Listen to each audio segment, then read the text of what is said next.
शेतकऱ्यांसमोर अनेकदा कुठल्या पिकाची लागवड करावी असा प्रश्न असतो। मात्र कमी कालावधीमध्ये जास्त उत्पन्न देणाऱ्या फळझाडांची शेती आज अनेक शेतकरी करत आहे। कमी कालावधीमध्ये जास्त उत्पन्न हवे आहे तर तुम्हीही पेरूची लागवड करू शकतो आणि उत्पन्न देखील चांगलं मिळू शकतो। हे सिद्ध करून दाखवले मोहोळ तालुक्यातील पापरी गावातील शेतकरी समाधान भोसले यांनी। पारंपरिक पद्धतीचे पिके घेऊन शेतीतून योग्य उत्पन्न मिळत नसल्याने त्यांनी फळबागेची शेती करायचा निर्णय घेतला। आज पेरू लागवडीतून 10 ते 12 लाख रुपयाचं उत्पन्न ते घेत आहे।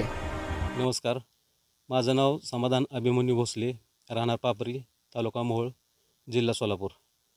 आता आपण जो पाहत आहे हा व्हीएनआर जातीचा पेरू प्लॉट आहे। माझ्याकडे एकूण व्हीएनआर जातीच्या पेरूचे क्षेत्र 15 एकर आहे। याच्याशिवाय 10 एकर डाळिंब आहे आणि इतर ऊस, केळी वगैरे इतर पिकं आहेत। तर मी या 2-3 वर्षामध्ये पेरूकडे जास्त लक्ष केंद्रित केलेलं आहे। याचं कारण म्हणजे ह्याला वाढत चाललेली प्रचंड मागणी आणि ह्याची उत्पादकता म्हणजे एकरी जे टनेज आहे ते खूप चांगल्या पद्धतीने येतं। एकरी सर्वसाधारणपणे 10-15 टनापासून ते 30 टनापर्यंत प्रति एकर ह्याचं मी उत्पादन घेतो आणि ह्याच्या विक्रीचं व्यवस्थापन जर आपण बघितलं तर आमचे सर्व विक्री जे आहे ते जागेवरून केली जाते। तर त्याच्यामध्ये केरळ असेल, पश्चिम बंगाल असेल किंवा उत्तर भारतामध्ये दिल्लीचे वगैरे व्यापारी येऊन जागेवर खरेदी केली जाते, तर त्याचा रेट जागेवर ठरला जातो। समाधान भोसले हे 2000 सालापासून शेती करत आहे। पारंपरिक पद्धतीचे पिके घेऊन ते शेती करत होते व त्यातून उत्पन्न देखील मिळत नव्हता, म्हणून त्यांनी फळबागेची शेती करायचा निर्णय घेतला। डाळिंब, द्राक्षे, केळी, पेरू व खरबूज यासारखी फळ पिकांची लागवड केली व त्यातून उत्पन्न देखील चांगला मिळवला। साधारणपणे याचा खर्च प्रति एकर 2.5 ते 3 लाखापर्यंत जातो। मग त्याच्यामध्ये छाटणीपासून मार्केटिंगपर्यंतचा रोग, किडी, खतं, औषधे ह्याचं व्यवस्थापन आणि ह्याच्याबरोबरच ह्याचा मोठा जो खर्च आहे तो मोठा खर्च फोम, कॅरी बॅग आणि लेबर कॉस्ट हा असतो। तर हा जो खर्च आहे तो तुमच्या झाडावरती किती फळं आहेत ह्याच्यावर डिपेंड राहतो। सर्वसाधारणपणे आपण जर 150 फळं जर झाडावर पकडली तर हा खर्च 3-3.5 लाखापर्यंत जातो टोटली। आणि ज्या झाडाला 150 फळं आपण लोड घेतोय त्याचं कमीत कमी 30 ते 40 टनापर्यंत ॲव्हरेज जातं प्रति एकर।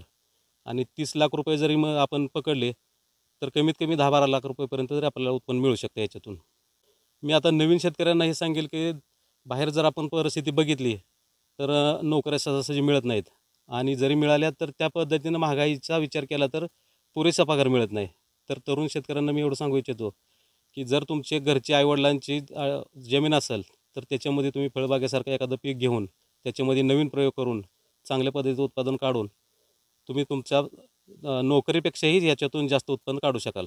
नवनवीन तंत्रज्ञान आत्मसात करण्यासाठी कृषी विभागामार्फत वेळोवेळी होणाऱ्या चर्चासत्र, विविध प्रशिक्षण वर्ग, मेळावे, शेतीशाळा व प्रदर्शन या उपक्रमामध्ये स्वतः सहभाग होऊन माहिती घेऊन तंत्रज्ञान आत्मसात केले व या तंत्रज्ञानाचा वापर आपल्या शेतीमध्ये करून परिसरातील इतर शेतकऱ्यांना याबाबत मार्गदर्शन केले।